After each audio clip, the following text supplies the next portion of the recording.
This is Vamsi. మనం ఈరోజు టాపిక్లో అప్లికేషన్స్ ఆఫ్ గాస్ లా అనేది నేర్చుకుందామండి. అప్లికేషన్స్ ఆఫ్ గాస్ లాలో మొదటిగా వచ్చేసరికి electric field due to infinite conducting sheet of charge అంటే ఇది దీనికి ఏ విధంగా మనం గాస్ లా అప్లై చేయబోతున్నాం మనం ఇక్కడ నేర్చుకుందాం. ఇక్కడ మనకి క్లియర్గా తెలుస్తుంది electric field due to infinite conducting sheet. ఇది ఇన్ఫినిటీ లెంత్ ఉంటుంది. కండక్టింగ్ షీట్ అంటే ఇన్ఫినిటీ వరకు పెరిగి ఉంటుంది పైన అలానే కింద. ఇలాంటి షీట్ ఉండేటప్పుడు దీనిపై గాస్ లా అప్లికేషన్ అనేది అంటే గాస్ లా అనేది మనం ఇక్కడ ఏ విధంగా ఉపయోగించుకొని దీనిపై నుండి ఎలక్ట్రిక్ ఫీల్డ్ అనేది మనం ఎలా కడతాము, ఎలా డిఫైన్ చేస్తాము, ఎలా డిరైవ్ చేస్తాము అనేది ఈ టాపిక్లో మనం తెలుసుకోబోతున్నాం.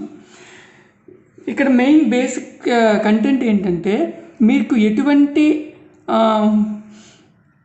అప్లికేషన్ ఉన్నా అంటే ఎటువంటి షీట్ కానీ ఆబ్జెక్ట్ ఉన్నా సరే దానికి ఎలక్ట్రిక్ ఫీల్డ్ కనుక్కోవాలి అనుకుంటే మనం మొదటిగా చేయాల్సింది ఏంటంటే గాసియన్ తలాన్ని అనేది ఊహించాలండి. గాసియన్ సర్ఫేస్ అనేది డ్రా చేయాలి. మీకు వన్స్ ఆబ్జెక్ట్కి గాసియన్ సర్ఫేస్ గీయడం తెలిసిపోయిందంటే మీరు ఎటువంటి అప్లికేషన్స్ అయినా సాల్వ్ చేసేయగలుగుతారు. For suppose line of charge ఉందనుకోండి, ఒక వైర్ లాంటిది, దాంట్లో సమ్ పాజిటివ్ ఛార్జ్ ఉందనుకుందాం. ఇటువంటి లైన్ ఆఫ్ ఛార్జ్కి మనకి గాసియన్ సర్ఫేస్ అంటే ఎలా గీస్తామంటే ఇన్ఫినిటీ లాంగ్. ఇది మీకు ఇంటర్మీడియట్లో వచ్చి ఉంటుంది. ఇలా సిలిండ్రికల్ షేప్లో ఉండే గాసియన్ సర్ఫేస్ తీసుకుంటాం. ఇలా తీసుకోవడం వల్ల మొత్తం ఛార్జ్ ఇందులోనే ఎంక్లోజ్ అయి ఉంటుంది అనమాట. ఈ విధంగా లైన్ ఆఫ్ ఛార్జ్ యొక్క గాసియన్ సర్ఫేస్ తీసుకుంటాం. అలానే ఇక్కడ షీట్లో ఎలా అంటే ఎలక్ట్రిక్ ఫీల్డ్ కనుక్కోవడానికి నేను ఇటువంటి టైప్లోనే గాసియన్ సర్ఫేస్ తీసుకుంటాను. సిలిండ్రికల్ షేప్ లాంటిదే తీసుకుంటాను, బట్ డిఫరెంట్ వేలో తీసుకుంటాను. కొంచెం అజ్యూమ్ చేయండి. ఇదే షేప్ నేను కొంచెం ఎన్లార్జ్ వ్యూ మీకు అర్థమవడం కోసం బయటికి ఎన్లార్జ్ వ్యూలో గీసాను. అర్థమవుతుందా? అక్కడ ఏవైతే ఛార్జెస్ ఉంటాయో ఇక్కడ అవే ఛార్జెస్ ఉంటాయి. అలానే దీని బ్యాక్ సైడ్ కూడా నేను ఒక షేప్ తీసుకుంటాను. అయితే మనం ఎప్పుడు అనుకునేది డిఎస్ అనుకుంటే ఇది DS1 ఆర్ దీన్ని DS2 అందాం, లేదు డిఎస్ అనేది తీసుకుందాం. తర్వాత ఈ ప్లేస్మెంట్కి మనం నెంబర్ ఇచ్చుకుందాం. ఇది first part 2 and some area, ఇక్కడ ఒక డిఎస్ తీసుకుంటే దీన్ని నెంబర్ 3 అనుకుందాం. ఇక్కడ మీకు ఈ షీట్ ఏంటంటే సింపుల్గా మీకు ఇలాంటి పేపర్ లాంటిది. ఈ షీట్లో మీరు గుర్తుపెట్టుకోవాల్సింది ఏంటంటే వీటికి లేయర్స్ ఉండవు అనమాట. Single layer sheet. దీనికి ఒకవైపు మనం ఏం చేసాం, పాజిటివ్ ఛార్జ్ అనేది ఇంపోజ్ చేసాం. అంటే ఈ షీట్ అంతా పాజిటివ్ ఛార్జ్ షీట్లో మార్చేసాం అనమాట. తెలుగు మీడియం వల్ల అయితే అదే ధనావేశం ఉండేలాగా చేస్తాము. ఇది గాస్ లా యొక్క అనువర్తనము అంటాము. అనువర్తనాల్లో ఇదొక అనువర్తనం. ఇది ఏంటంటే విద్యుదావేశిత అనంత విద్యుద్వాహక తలానికి సమీప బిందువు వద్ద విద్యుత్ క్షేత్ర తీవ్రత. మళ్ళీ చెప్తున్నాను, విద్యుదావేశిత అనంత విద్యుద్వాహక తలానికి సమీప బిందువు వద్ద విద్యుత్ క్షేత్ర తీవ్రత. ఇక్కడ ఏంటి అర్థం చేసుకోవాలంటే, సార్ మరి ఎందుకు ఇక్కడ గాసియన్ సర్ఫేస్ అనేది ఇలా తీసుకోకూడదు అని ఒక లాజిక్ కొంతమందికి డౌట్ వస్తుందండి. ఇక్కడ మీరు గుర్తుపెట్టుకోవాల్సింది ఏంటంటే ఈ షీట్ అనేది అనంతమైన షీట్. అంటే ఇది అలాగ ఇన్ఫినిటీ వరకు ఎక్స్పాండ్ చేసి ఉంటుంది అన్ని డైరెక్షన్స్లో కూడా. సో మనము మొత్తం ఇన్ఫినిటీ దగ్గర గాసియన్ సర్ఫేస్ తీసుకోలేం కదా. అందుకని మనం ఏదైనా ఒక చిన్న పార్ట్ దగ్గర గాసియన్ సర్ఫేస్ తీసుకొని దాన్ని బట్టి ఎలక్ట్రిక్ ఫీల్డ్ ఎంత ఉందో చూసి అదే మొత్తం ఎలక్ట్రిక్ ఫీల్డ్ ఉన్నట్టు తెలిసిపోతుంది. ఎలా చెప్పగలుగుతాము, ఇక్కడ ఉండే ఎలక్ట్రిక్ ఫీల్డ్ మధ్య డిస్టెన్స్ అనేది సేమ్, అంటే యూనిఫామ్ ఎలక్ట్రిక్ ఫీల్డ్ ఉంటుంది. దాన్ని బట్టి షీట్ అంతా ఒకే ఎలక్ట్రిక్ ఫీల్డ్ ఉంటుంది. కాబట్టి నేను చిన్న ఏరియా తీసుకొని అక్కడ ఎలక్ట్రిక్ ఫీల్డ్ కట్టి అదే మొత్తం ఎలక్ట్రిక్ ఫీల్డ్ ఉందనేది ప్రూవ్ చేయబోతున్నాను. ఓకేనా? సో ఒకవైపు పాజిటివ్ ఛార్జ్ ఉంటే మీకు తెలుసు ఏదైనా ఒక ఛార్జ్ ఉందంటే ఆ ఛార్జ్ చుట్టూ కొంత ఫీల్డ్ ఉంటుంది, విద్యుత్ క్షేత్రం ఉంటుంది. సో ఆ ఫీల్డ్ని మనం ఎలా రిప్రజెంట్ చేస్తాము, విద్యుత్ బలరేఖలతో రిప్రజెంట్ చేస్తాం, ఎలక్ట్రిక్ ఫీల్డ్ లైన్స్తో రిప్రజెంట్ చేస్తాం. ఇక్కడ ఉండేది ఏంటి, పాజిటివ్ ఛార్జ్ కాబట్టి ఫీల్డ్ లైన్స్ అనేది అవుట్వర్డ్ డైరెక్షన్లో వెళ్తాయి. సో ఇక్కడ పాజిటివ్ ఛార్జ్ కాబట్టి ఫీల్డ్ లైన్స్ అనేవి అవుట్వర్డ్ డైరెక్షన్లో వెళ్తాయి. ఈ డైరెక్షన్లో ఇక్కడ ఎలక్ట్రిక్ ఫీల్డ్ డైరెక్షన్ అనేది అవుట్వర్డ్ ఉంటుంది.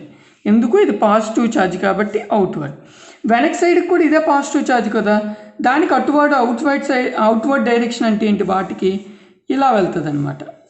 ఈ విధంగా అవుట్వర్డ్ డైరెక్షన్ అనేది ఉంటుంది. ఇక్కడ కూడా ఎలక్ట్రిక్ ఫీల్డ్. సో మీకు ఇక్కడ క్లియర్గా అర్థమవుతుంది, చూసుకోండి. ఇక్కడే మిస్టేక్స్ చేస్తారు చాలామంది. ఫీల్డ్ డైరెక్షన్ అనేది ఆపోజిట్ తీసుకుంటారు, దానివల్ల నెగిటివ్ సైన్ వచ్చేస్తుంది. సో క్లియర్గా ఉండాలి. ఎక్కడైనా పాజిటివ్ ఛార్జ్ కనిపిస్తే అక్కడ ఏరియా అనేటప్పుడు ఎలక్ట్రిక్ ఫీల్డ్ డైరెక్షన్ అనేటప్పుడు అవుట్వర్డ్ తీసుకుంటాం, ఆ ఛార్జ్ నుండి బయటికి. ఎక్కడైనా ఫర్ సపోజ్ ఇది ఛార్జ్ అనుకుంటే దీని నుంచి బయటికి, దీని బ్యాక్ సైడ్ అనేటప్పుడు ఇక్కడ పాజిటివ్ ఛార్జ్ సెంటర్లో ఉంటే దీని నుంచి ఇటు బయటికి, దీని నుంచి ఇటు బయటికి అనమాట. ఇలా బయటకు అవుట్వర్డ్ ఉంటుంది. సో 3 పార్ట్స్ తీసుకుంటున్నాం. ప్రతి పార్ట్లో డిఎస్ అంటున్నాం కదా, అక్కడ నుంచి ఎలక్ట్రిక్ ఫీల్డ్ డైరెక్షన్ ఒకటి తీసుకుంటాం. దట్టు ఎవ్రీ టైం మనం చేసేదే ఒక నార్మల్ తీసుకుంటాం. నేను ఎలా తీసుకుంటున్నాను మీకు అర్థమవడానికి ఎన్ క్యాప్ అంటాను, లేదు అంటే మీరు డిఎస్ బార్గా కూడా రాయొచ్చు. ఓకేనా? మీకు క్లియర్గా ఇక్కడ అబ్జర్వ్ చేస్తే డిఎస్ బార్ ఈ డైరెక్షన్లో ఉంది, ఎలక్ట్రిక్ ఫీల్డ్ ఈ డైరెక్షన్లో ఉంది. రెండింటి మధ్య యాంగిల్ ఎంత అండి? 0 degrees. గుర్తుపెట్టుకోండి. ఇక్కడ నార్మల్ తీస్తే సర్ఫేస్ వెక్టర్, ఏరియా వెక్టర్ అంటారు జనరల్గా. మీరు ఎప్పుడు డిఎస్గా రాస్తారు, అది ఏరియా వెక్టర్ కింద డిఫైన్ చేయాలంటే ఏగా తీసుకుంటారు అనమాట. మీకు ఇంకా క్లియర్గా కావాలంటే డిఏగా రాసుకోవచ్చు కూడా. నేను ఏగా రాస్తాను మీకు క్లారిటీ కోసం, ఏరియా వెక్టర్గా రాస్తాం అనుకోండి. అప్పుడు ఇదేమవుతుంది? DA bar. ఆర్ మీకు ఇంకా కన్ఫ్యూజ్ ఉంటుంది, నాకు డిఏ డిఎస్ అంటే క్లారిటీ ఉండదు అంటే మీరు సింపుల్గా ఎన్ క్యాప్ అని రాసేసుకుంటే సరిపోతుంది. సర్ఫేస్ అని తీసుకోవచ్చు, దీన్ని ఏరియా వెక్టర్ అని చెప్పి దాన్ని ఏగా కూడా రాసుకోవచ్చు అనమాట. డిఏ అండ్ సర్ఫేస్ అయినా తీసుకోవచ్చు. ఇక్కడ ఎలక్ట్రిక్ ఫీల్డ్ ఏ డైరెక్షన్లో ఉందంటే ఈ డైరెక్షన్లో ఉంది. మనకి ఎలక్ట్రిక్ ఫీల్డ్ ఈ డైరెక్షన్లో ఉంది. సో దట్ మీన్స్ ఇక్కడ యాంగిల్ అంతా 90 degrees. 1 దగ్గర యాంగిల్ అంతా 0 degrees, 3 దగ్గర యాంగిల్ 90 degrees, 2 దగ్గర యాంగిల్ అంతా చూడాలి. ఇప్పుడు ఇక్కడ నుంచి ఏరియా వెక్టర్ తీసుకుందాం, ఎన్ క్యాప్ అందాం. ఇక్కడ యాంగిల్ ఎలా ఉంది? ఎలక్ట్రిక్ ఫీల్డ్ డైరెక్షన్ ఈ డైరెక్షన్లోనే ఉంది. డిఎస్ బార్ అదే డిఏ బార్ అనుకుంటే అది కూడా ఈ డైరెక్షన్లోనే ఉంది. ఓకేనా? సో మనం 3 పాయింట్స్ దగ్గర తీసుకున్నాం. ఈ 3 పాయింట్స్ దగ్గర ఎలక్ట్రిక్ ఫీల్డ్ ఎలా ఉందో కనిపెట్టి ఆ తర్వాత మనం గాస్ లా అనేది అప్లై చేసుకుంటే సరిపోతుంది. ఇక్కడ ఇంకొక విషయం మీకు తెలియాల్సింది ఏంటంటే, షీట్ ఆఫ్ ఛార్జ్ అంటే ఏంటి? సర్ఫేస్ ఏరియా ఉంటుంది. సర్ఫేస్ ఏరియా అయ్యేటప్పుడు ఇక్కడ సర్ఫేస్ ఛార్జ్ డిస్ట్రిబ్యూషన్ సిగ్మా తీసుకుంటాం. సిగ్మా అంటే Q/A అని. అంటే ఇదేంటి? ఎందుకు సిగ్మా? సడన్గా మీరు బుక్లో చూస్తే సిగ్మా ఎందుకు తీసుకున్నారు, ఇంకే నోటేషన్ ఏంటి, దాని మీనింగ్ ఏంటి అనేది నేను ఇప్పుడు మీకు చెప్తాను సింపుల్గా. మనకి బేసిక్గా 3 డిస్ట్రిబ్యూషన్స్ ఉంటాయి.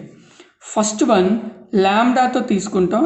మీకు క్లియర్గా అర్థం అవడానికి 1D, 2D అండ్ 3Dగా తీసుకుందాం. మీకు క్లియర్గా అర్థమవుతుంది. 1D అంటే ఏంటి?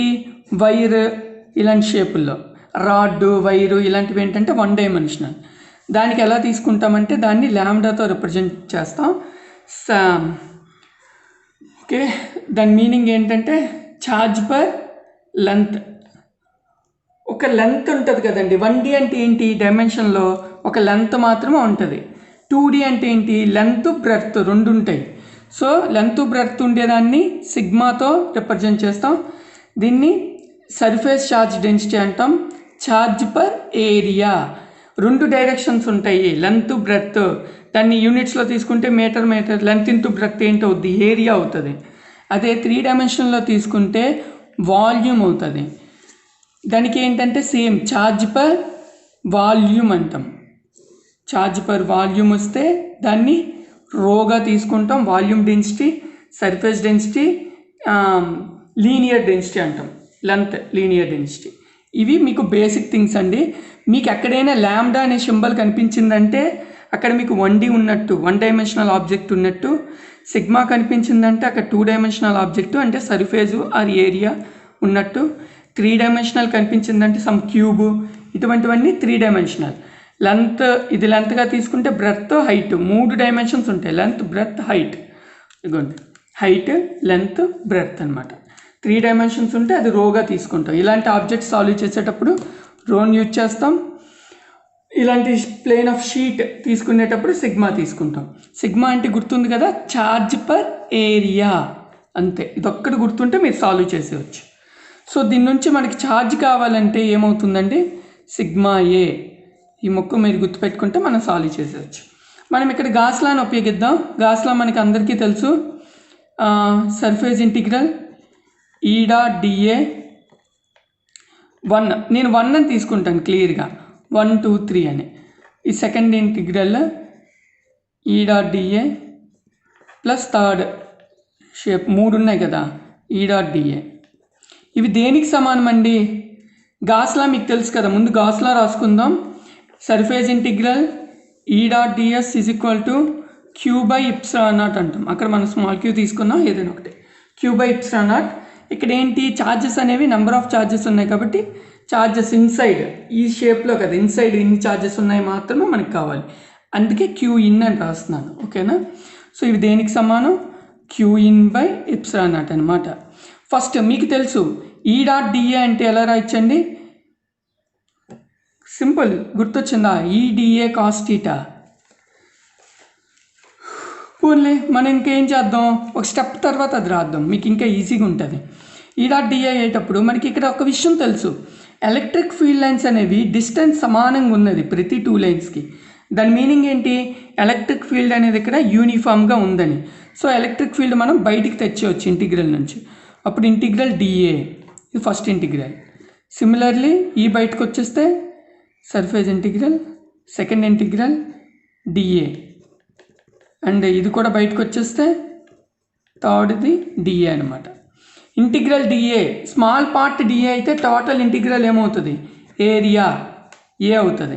వీటి మధ్య ఏంటి ఉంటుందండి? డాట్ ప్రోడక్ట్ ఉంటుంది. సో ఈ డాట్ ఏ అని రాయొచ్చు. లేదు నాకు ఇలా ఫైనల్గా నాకు కన్ఫ్యూజన్ ఉంటుంది, నేను ఇలా రాయలేను అనేటప్పుడు మీరు ఏం చేయొచ్చు అంటే ఇక్కడే దీన్ని మీరు ఎక్స్పాండ్ చేసేయచ్చు.